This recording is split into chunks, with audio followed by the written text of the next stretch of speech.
Hello students, आज हम लोग करने वाले हैं चैप्टर नंबर 8 का पार्ट नंबर 3। सो जो टॉपिक आज हम कवर करने वाले हैं उसमें सबसे पहला टॉपिक है हमारा testing the equality of two regression coefficients. तो सबसे पहले तो दिमाग में ये आ जाना चाहिए जैसे ही हेडिंग पढ़ी करिए रिग्रेशन कोफिशिएंट्स क्या होते हैं। तो रिग्रेशन कोफिशिएंट्स क्या है हमारे, if we have this equation beta 1 beta 2 xi beta 3x 3i, तो बीटा 2 बीटा 3 आपके क्या है रिग्रेशन कोफिशिएंट्स हैं। और हमें क्या चेक करना है, we are testing the equality of two regression coefficient. इसका मतलब हम ये चेक करने वाले हैं कि हमारे मॉडल में क्या कोई भी स्लोप कोफिशिएंट्स जैसे बीटा 2 बीटा 3 इक्वल तो नहीं है, ये हमें चेक करना है। सो फॉर टेस्टिंग दिस सबसे पहले हम एक इक्वेशन अज्यूम करते हैं। लेट्स सपोज हम ये इक्वेशन लेके चल रहे हैं, वह beta yi is beta 1 plus beta 2x2i plus beta 3x3i plus beta 4x4i plus ui। यहाँ पे हमारे पास 3 एक्सप्लेनेटरी वेरिएबल हैं और एक डिपेंडेंट वेरिएबल है। So these are the explanatory variable, ये डिपेंडेंट वेरिएबल है आपका और ये आपका एरर टर्म है। अब हमें टेस्ट क्या करना है, हमें टेस्ट करना है, नल हाइपोथेसिस क्या बनानी है कि beta 3 is equal to beta 4 है। आपका ये जो बीटा 3 है ये बीटा 4 की इक्वल है। फॉर एग्जाम्पल हो सकता है आपको मॉडल में थोड़ा सा कुछ कहीं से ये गेस वर्क मिला हो कि आपके जो दो रिग्रेशन कोफिशिएंट्स हैं वो इक्वल हो सकते हैं। इन दैट केस आप क्या करोगे, चेक करोगे कि लेट्स चेक कि ये इक्वल हैं या नहीं है, हाइपोथेसिस टेस्टिंग करेंगे। तो हाइपोथेसिस टेस्टिंग करने के लिए नल हाइपोथेसिस क्या बनाएंगे हम, beta 3 is equal to beta 4, या फिर इसी को हम इस तरीके से भी लिख सकते हैं beta 3 minus beta 4 is equal to 0। ये अगर इधर चला जाएगा तो ये माइनस में आ जाएगा, राइट साइड पे 0 रह जाएगा। ऑल्सो ऑल्टरनेटिव हाइपोथेसिस क्या लिखेंगे, ऑल्टरनेटिव हाइपोथेसिस आपकी होगी beta 3 is not equal to beta 4, या फिर beta 3 minus beta 4 is not equal to 0। ये हमारी क्या हो जाएंगी, नल हाइपोथेसिस और ऑल्टरनेटिव हाइपोथेसिस क्रिएट हो जाएंगी। और यहाँ पे आपका बीटा 3 बीटा 4 क्या है आपको पता है, दीज आर स्लोप कोफिशिएंट्स। अब यहाँ पे इसको टेस्ट कैसे करेंगे, हमें पता है नॉर्मली दो वेरिएबल को टेस्ट करना है तो हम यहाँ पे क्या करेंगे, टी टेस्ट यूज़ करेंगे। हमने इसको सिंप्लीफाई कर लिया ना, एक ही मान लिया, तो यहाँ पे हम टी टेस्ट लगाएंगे, टी टेस्ट। और टी टेस्ट का फॉर्मूला यहाँ पे क्या होगा, it will be beta 3 hat minus beta 4 hat, ठीक है, then minus beta 3 minus beta 4 upon standard error of beta 3 hat minus beta 4 hat. अब ये कहाँ से आया, इसके लिए आपको पुराना वाला फार्मूला याद होना चाहिए। अगर आप पुराना वाला फार्मूला याद होगा टी का, तो वो क्या होता है, T is equal to beta 2 hat minus beta 2 upon standard error of beta 2, यही होता है। एग्जैक्टली सेम चीज़ फॉलो किए, this is the estimator of this, और ये ट्रू वैल्यू है बीटा 2 की और ये स्टैंडर्ड एरर है बीटा 2 हैट का। अब यहाँ पे बीटा 2 हैट की जगह पे हम यूज़ कर रहे हैं beta 3 hat minus beta 4 hat, बस ये वेरिएबल आ गया। अदरवाइज पूरा फॉर्मूला आपका देखो बिल्कुल सेम है, this is the estimator of beta 3 minus beta 4, ये ट्रू वैल्यू हो गई और ये आपका स्टैंडर्ड एरर हो गया। अब यहाँ पे हमने नल हाइपोथेसिस क्या लिया, that beta 3 minus beta 4 is equal to 0। तो जब हम ये टी वैल्यू निकालेंगे यहाँ पे दिस टी वैल्यू, तो इसकी वैल्यू यहाँ पे क्या रखेंगे, हम जब भी टेस्ट करेंगे इसको, इसकी वैल्यू क्या रखेंगे, 0 रखेंगे। ये वैल्यूज़ आपको आपके मॉडल में मिल जाएंगी। अब ये 4 वेरिएबल यहाँ पे this is following T distribution. तो हम एक बार क्या करते हैं, पहले वापस से I write the formula, T basically क्या हो जाएगा, beta 3 hat minus beta 4 hat minus true value of this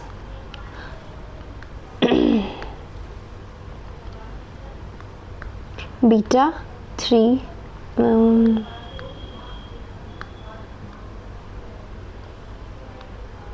true value is beta 3 minus beta 4 और इसके डिनोमिनेटर में आ जाएगा standard error of beta 3 hat minus beta 4 hat. अब यहाँ पे हमें क्या करना है, this follows what it is following T distribution with n-4 degree of freedom. यहाँ पे n-4 क्यों है, आपके पास बीटा 1 है, बीटा 2 है, बीटा 3 है, बीटा 4 है, 4 आपके पास यहाँ पे पैरामीटर्स हैं, इसलिए n-4 इसकी डिग्री, क्योंकि ये 4 वेरिएबल मॉडल है। पहले तो ये याद रखना कि यहाँ पे n-4 आएगा, n-2 नहीं लेंगे, अब तक हम n-2 लेके चल रहे थे। तो डिग्री ऑफ फ्रीडम आपकी डिपेंड करते हैं कि कितने पैरामीटर्स आपने मॉडल में इंक्लूड किए हैं। अब एक चीज़ और अननोन है, दिस थिंग SC। तो यहाँ पे स्टैंडर्ड एरर का फॉर्मूला होता है that you need to just grab through the books of your statistics. Variance of beta 3 hat, variance of beta 4 hat, ये सबने statistics में पढ़ा होगा, this is nothing new. beta 3 hat और beta 4 hat, और इसकी वैल्यू जनरली अगर आपको क्वेश्चन दिया जाएगा तो इसकी वैल्यू गिवन होती है। You don't need to remember this formula for calculation. हाँ, बस थोड़ा सा आपको ये पता होना चाहिए कि ऐसी कोई चीज़ एग्जिस्ट करती है। So this is standard error. Now we can also put this formula at the place of SE of beta 3 hat minus beta 4 hat. अब हमें क्या करना है, हमें डिस्ट्रीब्यूशन पता चल गया। नाउ OLS एस्टिमेटर्स के थ्रू हम क्या कर सकते हैं, बीटा 3 हैट बीटा 4 हैट को क्या कर सकते हैं, we can easily estimate beta 3 hat and beta 4 hat. और उसके बाद हम क्या करेंगे, हम टी रेशियो निकालेंगे, और टी रेशियो निकालने के बाद हमारे पास टी की एक वैल्यू आ जाएगी। टी की वैल्यू आने के बाद हम क्या करते हैं, टी की वैल्यू आने के बाद हम लेते हैं डिसीजन। तो डिसीजन के लिए मैं बार बार जब भी हाइपोथेसिस टेस्टिंग का डिसीजन लिया जाता है ये रूल लिखवा रही हूँ, और ये सबको आई थिंक अब तक याद होना चाहिए। जो आपका कैलकुलेटेड टी है अगर वो ग्रेटर देन है क्रिटिकल टी से या टैबुलेटेड टी से at a designated level of significance alpha, so आप इस केस में क्या करते हो, यू रिजेक्ट नल हाइपोथेसिस। और अदरवाइज अगर दूसरा होता है, दूसरा अदरवाइज का मतलब है if calculated T is less than critical T then you do not reject null hypothesis. So this is the rule जो हम स्टार्टिंग से पढ़ते आ रहे हैं। सो this is the first decision rule. Second, आप पी वैल्यू के थ्रू भी निकाल सकते हो। अगर आपकी पी वैल्यू किसी भी पैरामीटर की पी वैल्यू जो है वो लेस देन है आपके अल्फ़ा से, इन दैट केस आप क्या करते हो, इसका मतलब है सिग्निफिकेंटली मतलब बहुत कम है, पी वैल्यू जो है वो रीजनेबली लो है। सो यहाँ पे आप क्या कर सकते हो, you can reject null hypothesis. और उल्टा है, अगर पी वैल्यू अगर आपकी ज़्यादा है अल्फ़ा से, in that case you do not reject. ये दोनों रूल्स जो हैं ये आपके टिप्स पे होने चाहिए, इनमें कोई भी कंफ्यूजन नहीं होनी चाहिए। कोई नींद में भी पूछे तो ये आ जाना चाहिए। It doesn't depend on the question. आप इस ये वाला जो टॉपिक है ये सबने स्टैटिस्टिक्स में भी पढ़ा है, और इको ट्रिक्स में तो इसका बहुत ज़्यादा यूज़ है। इको ट्रिक्स में तो इसके बिना कोई क्वेश्चन होगा ही नहीं। तो ये रूल आपको हमेशा याद होने चाहिए, अगर आप कैलकुलेटेड टी और क्रिटिकल टी से निकाल रहे हैं तब, या फिर पी वैल्यू से। अच्छा, पी वैल्यू का बहुत ज़्यादा यूज़ होता है इको ट्रिक्स में, क्योंकि पी वैल्यूज़ आपको बहुत ईजिली ना क्वेश्चन में मेंशन होती है। सो जब क्वेश्चन में मेंशन होती है तो हमारे लिए बहुत ईजी हो जाता है किसी ये देखना कि सिग्निफिकेंट है या नहीं है कोई भी वेरिएबल, तो हम डायरेक्टली वैल्यू के थ्रू देख सकते हैं। इसमें हमें कैलकुलेट करना पड़ेगा, इसमें थोड़ा सा टाइम लगता है, इसलिए ये वाला जो मेथड है ये स्टैटिस्टिक्स में ज़्यादा यूज़ होता है जब आप मैन्युअली चीज़ों को निकालते हैं, बट इको ट्रिक्स में ये वाला मेथड ज़्यादा यूज़ होता है, पी वैल्यू। तो बेसिकली यहाँ पे मोटिव क्या था हमारा, मोटिव वाज कि हमें ये चेक करना है कोई भी दो वेरिएबल जो हैं, दो रिग्रेशन कोफिशिएंट जो हैं वो इक्वल हैं या फिर नहीं है, ये हमें देखना था। अब इसका हम क्या कर सकते हैं, we can also take an example. Yes, so अभी जो हमने एग्जाम्पल बेसिकली किया है उसका हम यहाँ पे क्या देख लेते हैं, एक एप्लीकेशन देख लेते हैं। अब यहाँ पे देखो आपको क्या दिया हुआ है, you have a cubic total cost function आपको दिया हुआ है विच लुक्स लाइक दिस, और इनके रिजल्ट्स भी दिए हुए हैं. So Y I is equal to this this this this this this. अब यहाँ पे सबसे पहला काम क्या है, एक्सप्लेनेटरी वेरिएबल देखना और डिपेंडेंट. सो वाई जो है वो टोटल कॉस्ट है आपकी, डिपेंडेंट वेरिएबल है, और एक्स जो है वो आउटपुट है. ठीक है, सो एक्स हमारा एक्सप्लेनेटरी वेरिएबल है, वाई जो है वो डिपेंडेंट वेरिएबल है. इसके अलावा ये जो वैल्यूज़ हैं, ये देखो इंटरसेप्ट है बीटा 1 दिया हुआ है, ये this is beta 2, this is beta 3 and this is beta 4. तो ये 4 वेरिएबल मॉडल है आपका. अब यहाँ पे हमें ये देखना है that suppose we want to test the hypothesis. हमें अब क्या हाइपोथेसिस टेस्टिंग करनी है, वही कि दो आपके रिग्रेशन कोफिशिएंट्स जो हैं वो बराबर तो नहीं है, ये चेक करना है हमें. सो यहाँ पे टेस्ट करना है. तो इसको टेस्ट करने के लिए हम क्या करेंगे, अगेन हम एक हाइपोथेसिस बनाएंगे that beta 3 is equal to beta 4 या फिर beta 3 minus beta 4 is equal to 0. ये हमने हाइपोथेसिस बनाया. हमारे पास सारी वैल्यूज़ हैं. देखो यहाँ पे स्टैंडर्ड एरर भी दिया हुआ है और यहाँ पे आपको कोवेरिएंस भी दिया हुआ है. कोवेरिएंस दिया हुआ है, देखो ये फार्मूला यूज़ होता है, अभी मैंने बताया था आपको पीछे, स्टैंडर्ड एरर का फार्मूला. ये वेरिएंस आपको इसका भी दिया हुआ है, ये भी दिया हुआ है, कोवेरिएंस भी दिया हुआ है. क्वेश्चन में आपको सिर्फ वैल्यूज़ पुट करनी है और कैलकुलेट कर देना है. तो वही इन्होंने कैलकुलेट कर दिया. देखो सारी वैल्यूज़ डाल दी हैं स्टैंडर्ड एरर की.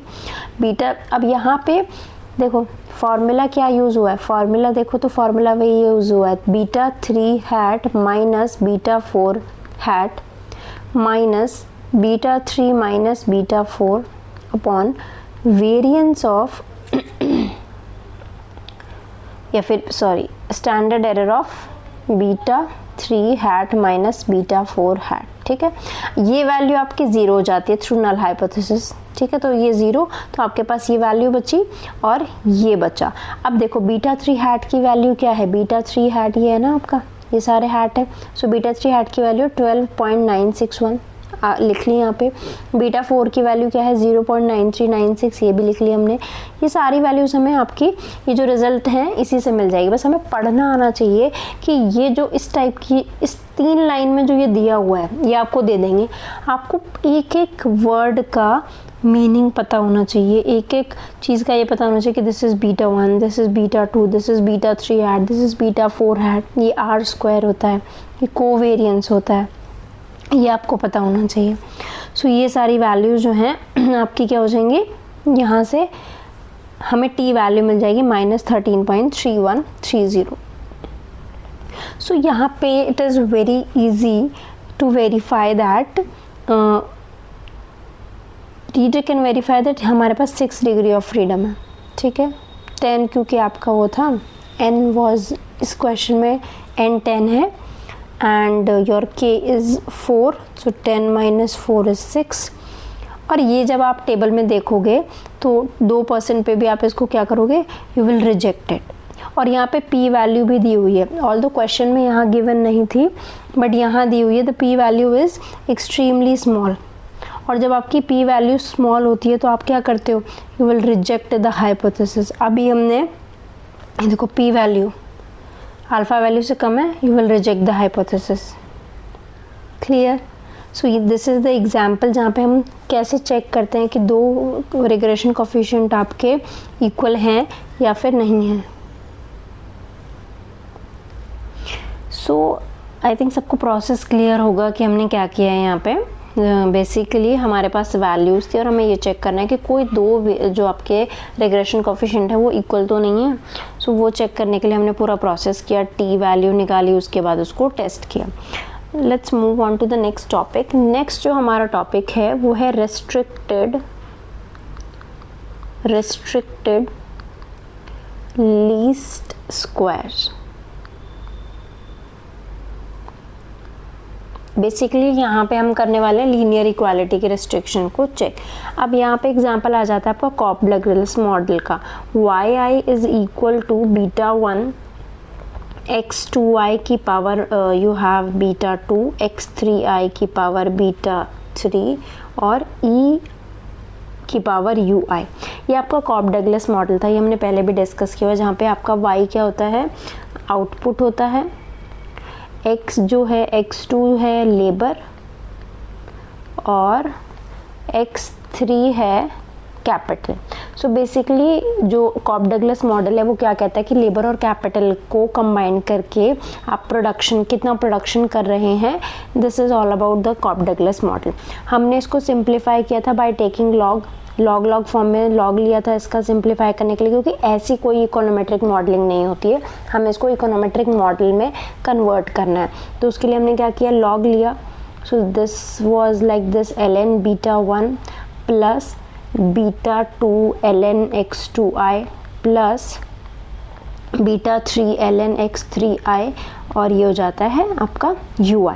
इसको हमने मान लिया था बीटा नॉट। तो हमने इक्वेशन जो निकाली थी that was beta not beta 2 ln x2i plus beta 3 ln x3i plus ui।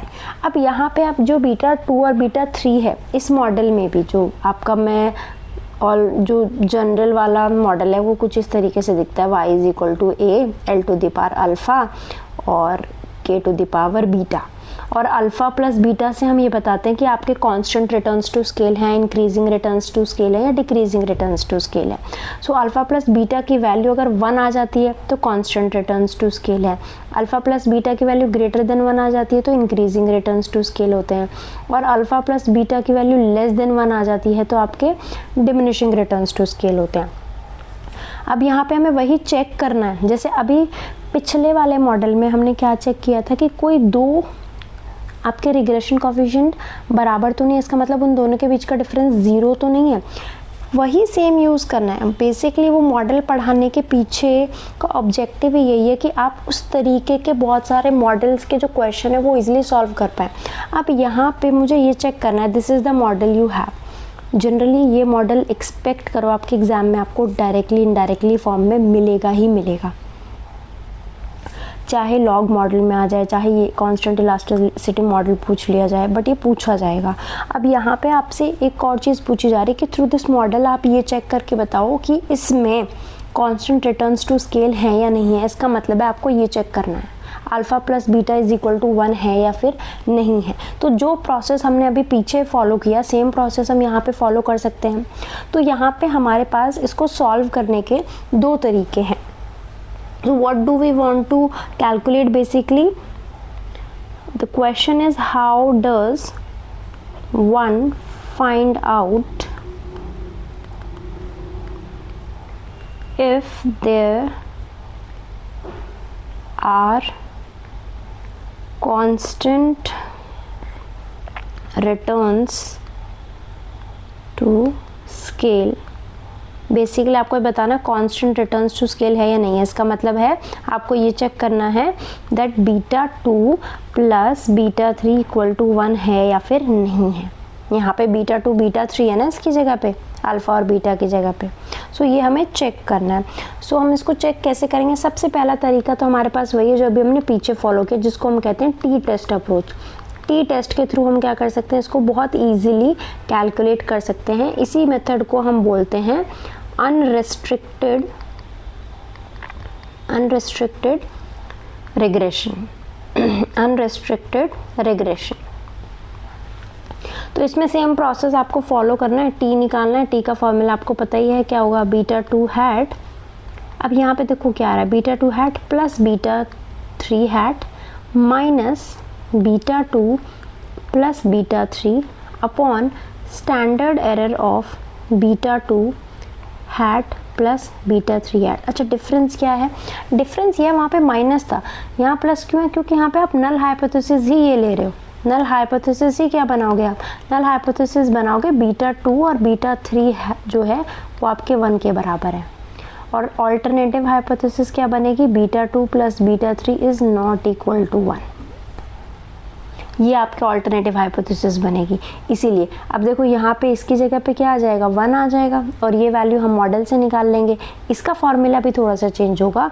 तो अल्टीमेटली आपको जो टेस्ट करना है वो क्या टेस्ट करना है, बीटा मतलब जो वैल्यू निकालनी है, ठीक है, वो किस तरीके से निकलेगी, beta 2 hat plus beta 3 hat minus 1, इसकी जगह पे 1 आ गया, upon under root variance of beta 2 hat plus variance of beta 3 hat plus 2 covariance beta 2 hat beta 3 hat।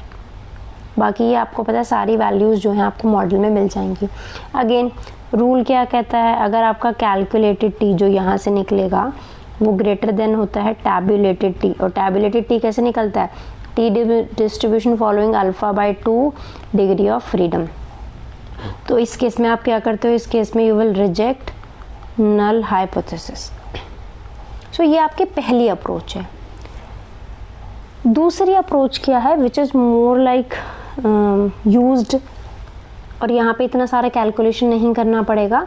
दूसरी अप्रोच है आपकी एफ टेस्ट अप्रोच। ये जो एफ टेस्ट अप्रोच है ये क्या कहती है, इसी को ही हम बोलते हैं रेस्ट्रिक्टेड लीस्ट स्क्वायर। यहाँ पे हम कोई ना कोई रेस्ट्रिक्शंस लगाने वाले हैं।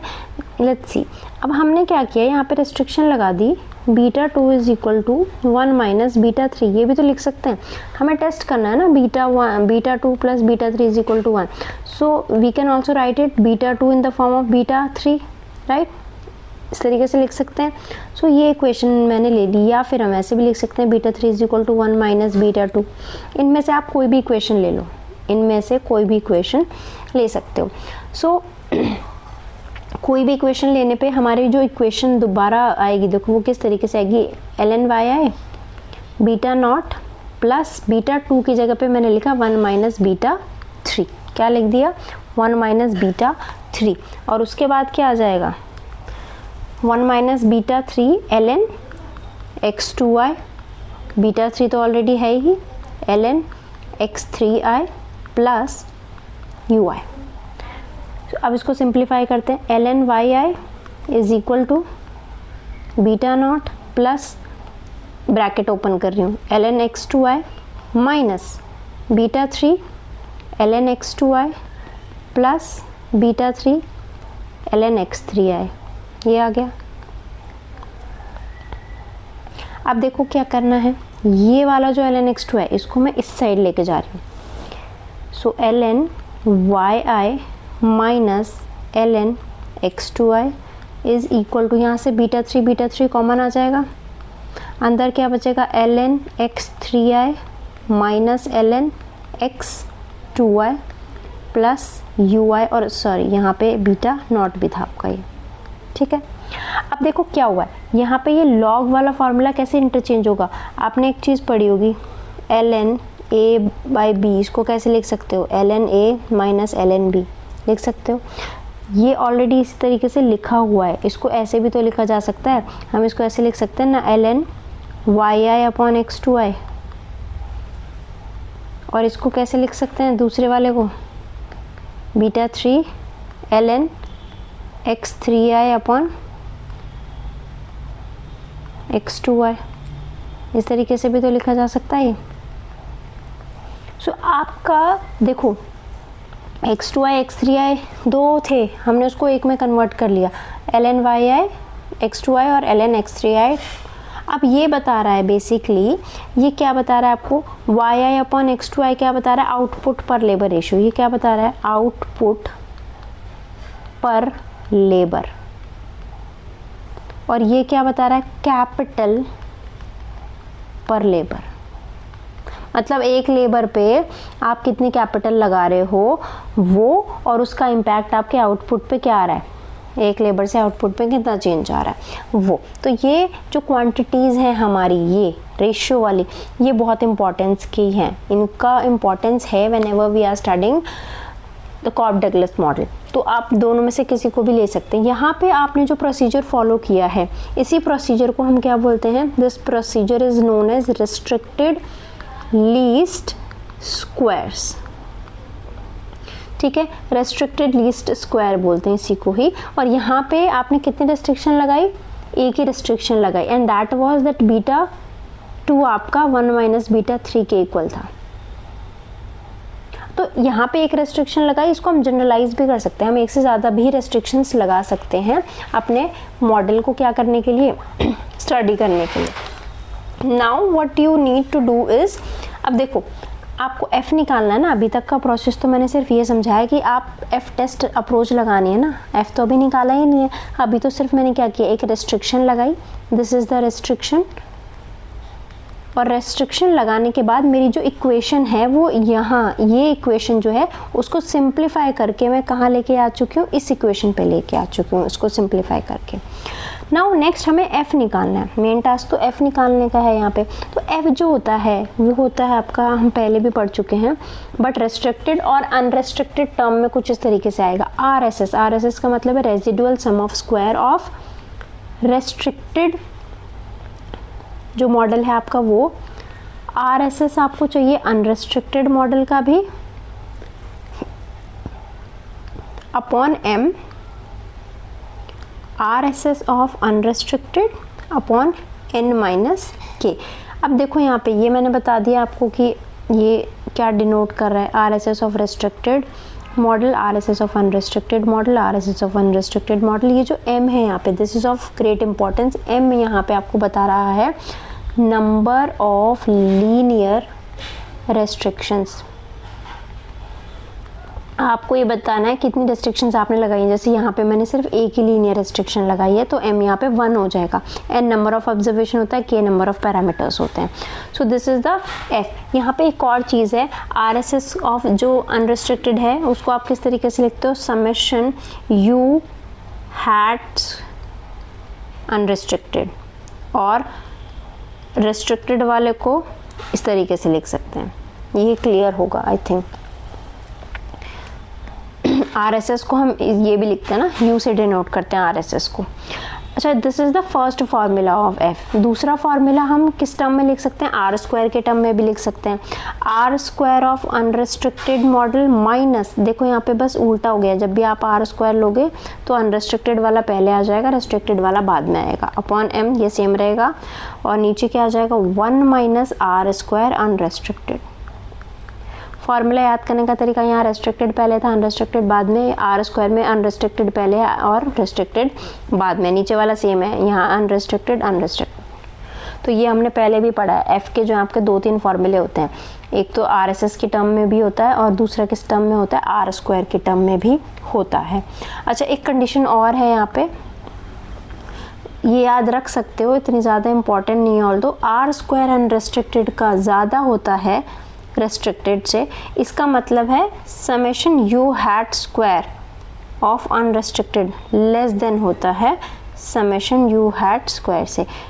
उल्टा चल रही है इनइक्वालिटी, इसी वजह से देखो ये यहाँ पे चेंज आया। सो ये कंडीशन होती है, याद रख सकते हो। अब मेन जो यहाँ पे है वो एग्जाम्पल के थ्रू करके देखते हैं, एग्जाम्पल के थ्रू ज़्यादा अच्छे से क्लियर हो जाएंगी चीज़ें। Let me just import the example.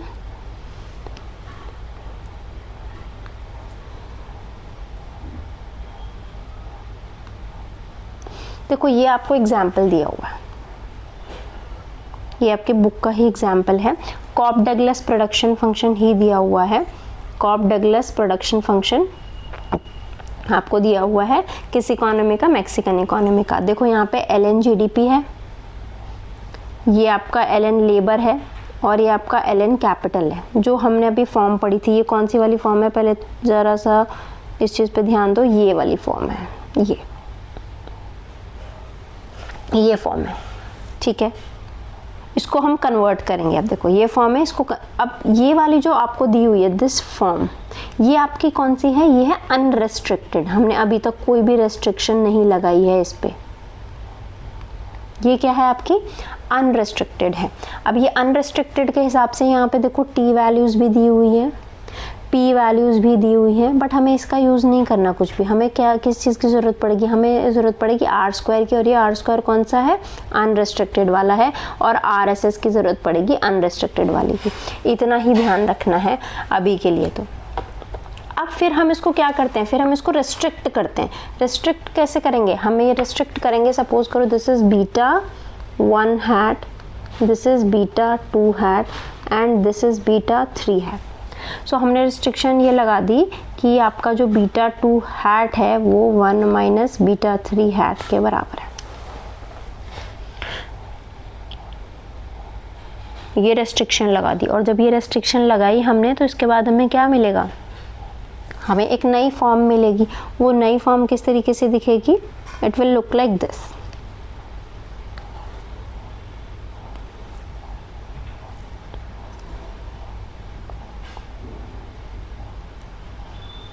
Let me, मैं इसको नेक्स्ट पेज पे करती हूँ import, so that you can see it clearly. Yes, so देखो ये हमें क्या दिया हुआ है यहाँ पे, this is the data, ठीक है। ऑल्दो यहाँ पे हमें डेटा की इतनी ज़्यादा ज़रूरत नहीं है, हम उसको कन्वर्ट कर सकते हैं।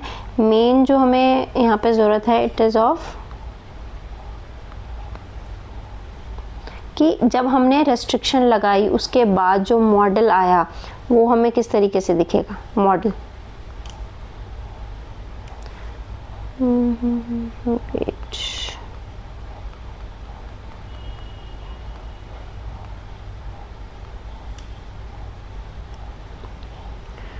I have to import it again, I think.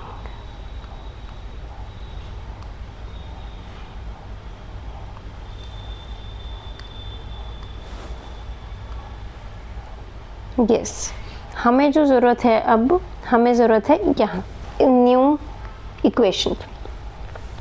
Process मैंने पूरा समझा दिया है। देखो प्रोसेस हमने यही फॉलो किया है जो कि यहाँ पे किया था। ये एक की जगह पे बीटा 2 की जगह पे 1 माइनस बीटा 3 लिखा और ये हमारी इक्वेशंस आ चुकी थी। सेम प्रोसेस हम यहाँ पे हमने फॉलो किया है। और ये देखो GDP upon labour, capital upon labour की टर्म में आ चुकी है हमारे पास वैल्यूज़। सो ये टी वैल्यूज़ हैं, ये पी वैल्यूज़ हैं। अब देखो आर स्क्वायर, ये जो पूरा मॉडल है, this model is known as restricted. इसको हम क्या कह रहे हैं? रेस्ट्रिक्टेड बोल रहे हैं। क्यों? क्योंकि हमने यहाँ पे रेस्ट्रिक्शन लगाई है कि बीटा 2 जो है आपका, बीटा 2 हैट जो है वो 1 माइनस बीटा 3 हैट के इक्वल है। ये रेस्ट्रिक्शन हमने लगाई है। और ये रेस्ट्रिक्शन लगाने के बाद जो आरएसएस आया है वो ये आया है। ये कौन सा है? रेस्ट्रिक्टेड वाला आरएसएस है। अब देखो दोनों आपके पास इक्वेशंस हैं।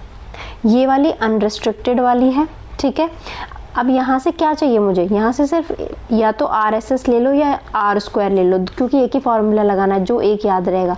ये देखो ये अनरेस्ट्रिक्टेड का आरएसएस है और रेस्ट्रिक्टेड का आरएसएस कितना? 0.0166। अभी मुझे यही चाहिए फ़िलहाल, यही दो चीज़ें चाहिए।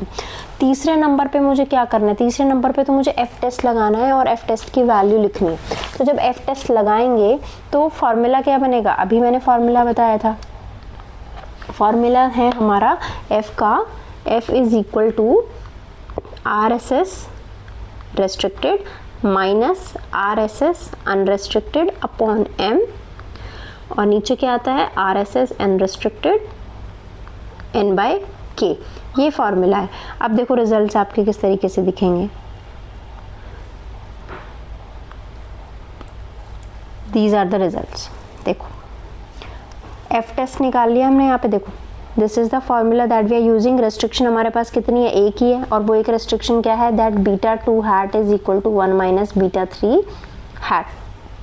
ये हमारे पास रेस्ट्रिक्शन है। अब ये रेस्ट्रिक्शन से हमारे पास वैल्यूज़ आ चुकी है। एफ़ की वैल्यू आ गई 3.75, और जब हम इसको एफ डिस्ट्रीब्यूशन को चेक करेंगे ना तो हमें पता चलेगा दिस वैल्यू इज़, देखो the F value follow the F distribution. ये तो हमें पता है with 1 degree of freedom in the numerator और डिनोमिनेटर में कितना? 17 डिग्री। अब इसको हम इजीली चेक कर सकते हैं कि जो एफ वैल्यू ये नॉट सिग्निफिकेंट है। नॉट सिग्निफिकेंट का मतलब हम रिजेक्ट करेंगे, क्योंकि हमारा जो कैलकुलेटेड एफ है वो ज़्यादा आ रहा है। इसका एक रूल भी हमने पीछे भी पढ़ा था, 1 से ज़्यादा अगर आपका रूल आ रहा है इस टाइप का, तो 1 से ज़्यादा अगर वैल्यू आ रही है तो जनरली हम रिजेक्ट ही करते हैं। तो इसमें आप you can also see the appendix. Appendix में एफ वैल्यू चेक कर सकते हो। कैसे चेक करोगे? एफ अल्फ़ा 117, अल्फ़ा कुछ भी ले सकते हो। जनरली हम 5% लेते हैं तो 0.05 117। टेबल में इसकी वैल्यू चेक करोगे, ये आपका कैलकुलेटेड है, तो ये कैलकुलेटेड वैल्यू अगर आपकी ज़्यादा आ रही है किससे? एफ 0. टैबुलेटेड वैल्यू से बेसिकली, तो इस केस में आप क्या करोगे? You will reject. और यहाँ पे रिजेक्ट करने पे हमें क्या मिल रहा है? जब हम रिजेक्ट करें इसका मतलब हम इस नल हाइपोथेसिस को रिजेक्ट कर रहे हैं।